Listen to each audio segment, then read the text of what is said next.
All right, so we are here at the Pasadena Fishing Expo. We're going to talk to a lot of people, a lot of baits, and a lot of guys are here. They make a lot of baits for snakeheads. We're going to try to talk to Lenny Rudall from Fish Talk Magazine. And I don't know, we're just going to go in there. We're going to ask people if they want to talk. I think we got some outfitters, some guy services for snakeheads and stuff. I think we're going to try to talk to everybody. All right, so let's get in there and let's get in there and see what's going on.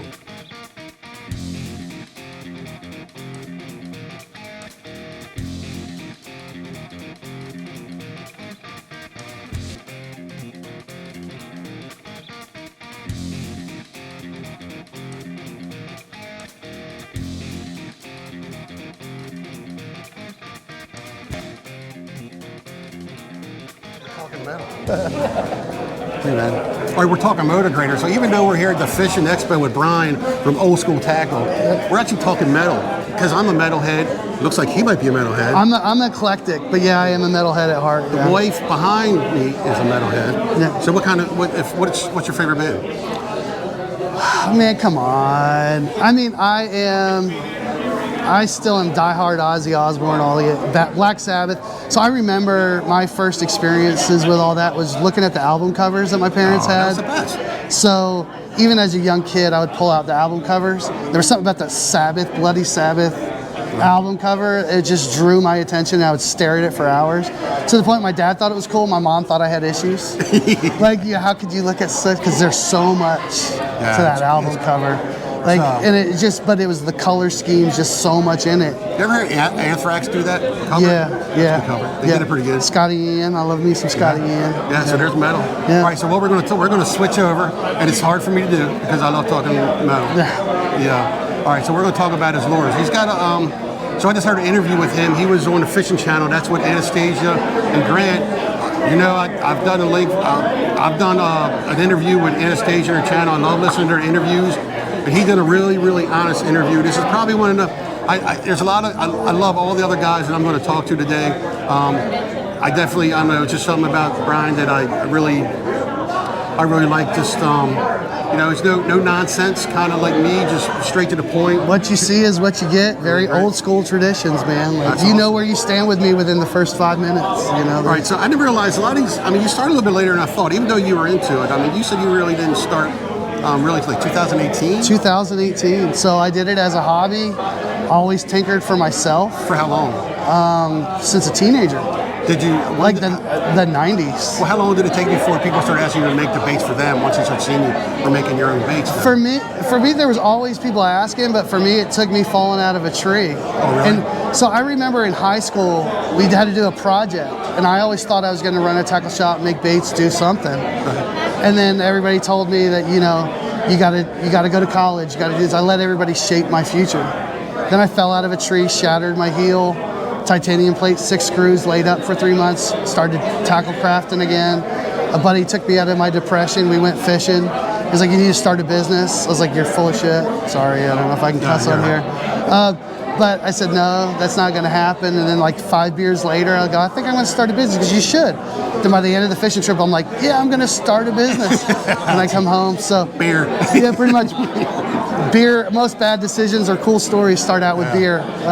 Hey, some great decisions, looks like. Yeah, so then it's just kind of, you were here last year. I had the table set up at a tote. And I'm sorry because you know what, I don't think I did a really good interview with you last year. I think it was my first time coming in and interviewing people like Steven and stuff, but it was watching you guys over the last year, since last year we were here, watching everybody grow and how they were really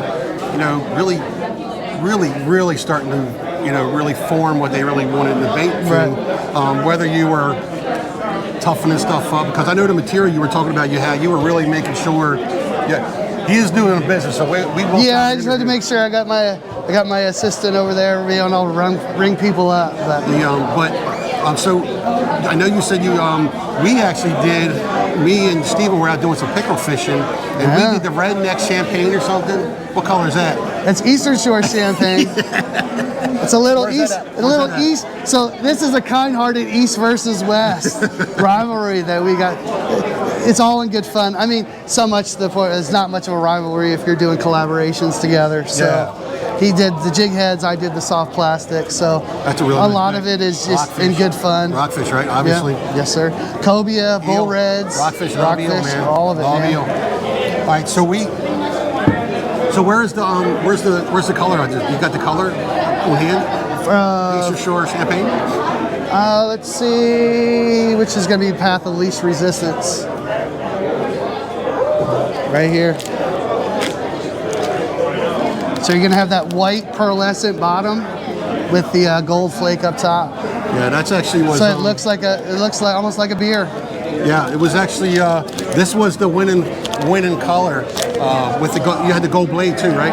He had a gold blade hooked with his. Yeah, the only thing that I know that I got from this was Brian does a lot of work on this, and then as soon as Steven gets it, he pulls the tail off. It does. It breaks my heart. Breaks his heart. But this is actually pretty good. Yeah, it breaks my heart. But so what's your so put it back on the. You got some. You got something else new? Is this the newest one you got coming out? No, I mean we're doing the real all-American curly frogs now. They're grab a pack there. Yep. So this was our buddy Butch. He does a guide service for snakeheads, and he made all these. And now he's got Brian doing it. Yep. So we were at the Annapolis Boat Show. Between Butch's full-time job, the guide business, the bait business, he asked me if he could just pro staff for us and we would take over the production of the curlies. So we worked out a deal. So, now since we're flooding the market this year. So, part of the problem with him being able to pour them, that won't be an issue. They're going to be everywhere, available everywhere. So that's cool. What I want to do is that I really, really hate to cut this short, but he's starting to get busy, and we do not want him to lose any. I don't want him to lose any sales. Yeah. And they're walking away. Okay. We didn't want him to. You know what I mean? I don't want it. It's all good. Okay. I just want to make sure. It's all good. But it's good quality and the material. I mean, you really worked on the material to last. Yeah. So it took us about 1.5 years, 2 years of working with compounds just to be able to get it to my specifications. So playing around with different durometers, different blends, mixing, so basically the end result was something proprietary to us. Not saying that somebody couldn't do it, but they need to know what our recipe and how we're mixing all the different compounds together. I guess that's more just going out, not only making it, going out and trying them out and seeing how long they last. We put it in as many hands of testers as possible. And, we're working with a company where I could reach out to the owner at 10 o'clock at night. He was answering my scientific questions. I'm like, you have to educate me on the science of all this. I'm just the guy that's making it, right? So it helped me get a firm understanding of the science behind the business, how the compounds work, working with a good vendor that was able to share with me the knowledge that I needed, and working with a group of guys that loved going out and throwing plastics and testing the heck out of the product. So it came back to where it was finally where enough people came back and said, don't touch it. Right where it is. You got them down to Florida too, right? We've got them down to Florida, Louisiana. Our stuff's being fished in the Redfish World Series down in Louisiana. Oh, that's cool. So Mark Lee and Drake Poinco, they're a team. Drake's out of Louisiana, Mark's out of Florida. They've teamed up together. So they start their first event in March in Florida, and they're going to compete in Florida and Louisiana and get themselves to the Redfish World Series. That's cool. Awesome. So, all right, well, hey man, thank you. Not thank a problem. You so much, man. Hey, I'm just trying to, the local guys, these are all, a lot of the guys you're going to see me talk to, they're all local, and we're just trying to push their products, and they'll ship wherever you live, right? Yep, I ship. Website, fisholdschool.com. And look, if you don't have snakeheads or you don't have rockfish, these will catch more than snakeheads. This is a top order frog, and that will catch a largemouth bass anywhere. Yep. And they're getting busy, so let's get out of here and get out of their way. All right? All right, that's good. Thanks, man.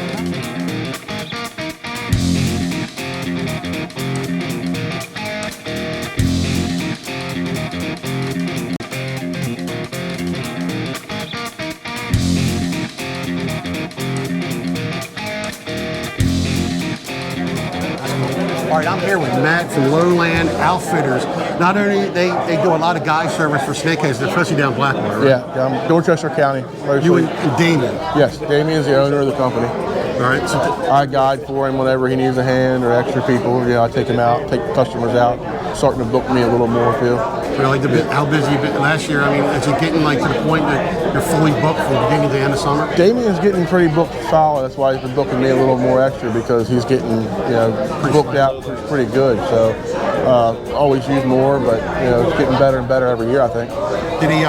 So where are you guys out of? I mean, if we're going to give any information that we have that they have for, I'll leave a link in the description so you can contact. If you want to go catch a snakehead, these are one on top. You got, I know Butch. I do Butch Huber all the time. He's actually a good guy service Butch down is there. Great. But these are the other guys. I haven't met Damien yet, but this is Matt. Matt's helping him out with doing that. We have the flyer right here if you want to take it for your references. Absolutely. Also, ORC's here. They do guide service too. Who's that? Old Rugged Cross over here is Steve Faulkner. With Addiction Baits? Yeah. So, we stay pretty busy. When did he really start doing that? Who's that? Matt. I mean, he's just started to unload. Damien? He's been guiding for, I believe, 4 years now. Full time for 2 or 3 now. Oh, really? Yeah. He's gotten that busy. Yeah, he's gotten real busy where he's gone full time. You guys got the homemade rods too? Yes, we started our own series of rods this year for Lowland Outfitters. They're the Lowland Outfitters Guide Series rods. They're spec'd out to Damien Cook's specs, what he prefers to fish with every day. So they're 6'9" medium heavy rods, either a bait caster or a spinning rod. They're going to be $225 to buy. Right now we're taking orders and taking deposits. Basically, you deposit $100 on a rod. When the rod's done, you pay the balance of $125 and you get your rod. Okay. They're all custom made to order. I guarantee all my work. If it breaks an eye, it pops off, I'll replace it. I build them all custom myself. And if you snap it on a hook set, I'll replace it. If I can't fix it, I'll build you a new one. It's worth it to me for the guarantee for a good customer, to keep a customer. All right. So when do you think when you guys decide when you're going to start your guide service in for 2023? I believe he's already booking April. April's filling up, I believe. April, May is starting to fill up.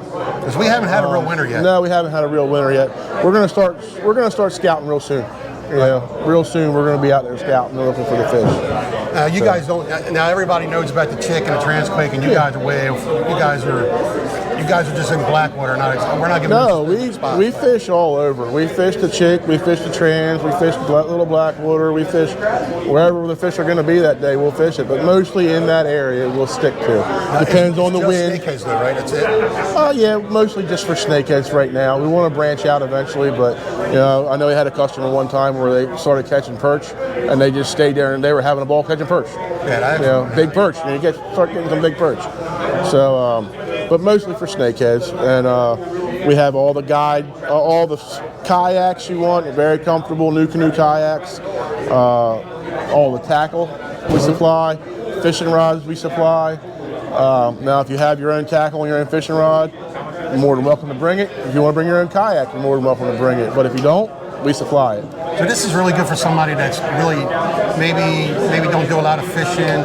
You guys, I mean, a lot of people, they don't really get on kayaks, and you guys give them time, get them on there, get them time, especially for beginners. Yeah, and these kayaks are great. These kayaks are very stable. They have a 650-pound weight capacity, so we can take bigger guys out, and they're stable. I can stand in my kayak and not flip over and feel comfortable fishing. And they're, like I said, for a beginner, they're great because they're so stable. And we've taken people out from 10 years old up to 70, 80 years old in these kayaks, and they're all comfortable in them. You can stay out all day in them. They're very good kayaks.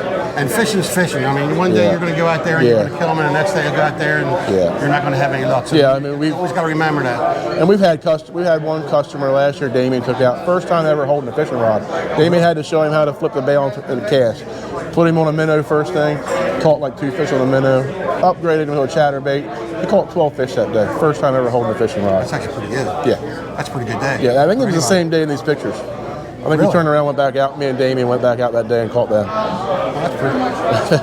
We're ready for anybody from beginner to advanced, and kids to older people. We'll take you out as long as you feel comfortable. We'll take you out. All right. So you want to give? Can't guarantee you're going to catch anything, but most of the time we'll put you on hopefully one. And let me tell you what, if you've never been down to Blackwater in that area, down in the marshes of the Blackwater, I tell you what, you're not going to see anything more beautiful in Maryland. No. That is one of the prettiest areas. I mean, if you ain't gonna see anything, you're probably gonna see bald eagles down there. Definitely. You know, you're gonna see stuff down there. You're definitely not gonna see anywhere else in Maryland. But I love the marshes down there. It's beautiful down there. I love it, especially in like late October when the cicadee are bugling and the first thing in the morning when the sun's coming up. It's awesome. I actually got a video. I was actually bass fishing down on the Chick, and I got it on video, man. The cicadee bugling all morning long. That was. I got a video on my Facebook page. I think I put it on there last year. We were fishing and one was bugling behind us. And the GoPro caught it and was able to hear it on the GoPro. In the marsh, that's another prettiest thing you ever want to see is listening to a cicadee bugling. You got to think a cicadee. If you don't know what a cicadee is here in Maryland, they ain't no bigger than I got a 150-pound St. Bernard home, and they're probably smaller than that. You got some of the best meat you'll ever eat. Oh my God! And they bugle. They're in the elk family, so they bugle like an elk. But it's a really high pitched. I mean, I can't even explain it. It's a beautiful thing. Here, I'll put it in the video now.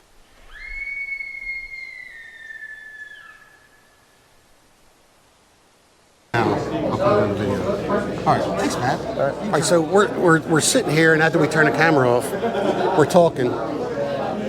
So he was talking that you can just hold that in your hand. Yeah. So he was just talking that when he do book guy service, he's only allowed to take 3 people out, and Damien is. So now you got a big party once come there. You got like 12 people. Well, he has. Where's Steve at? We can accommodate up to 12 people right now. Is it the guy Steve Faulkner over here. Yeah, we can accommodate multiple people. No. I'm sorry. Just get him. And we have other guides that we can bring in to do up to 12 people, I believe it is.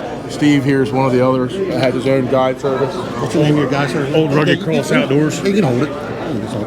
Yeah. What's called? Old Rugged Cross Outdoors.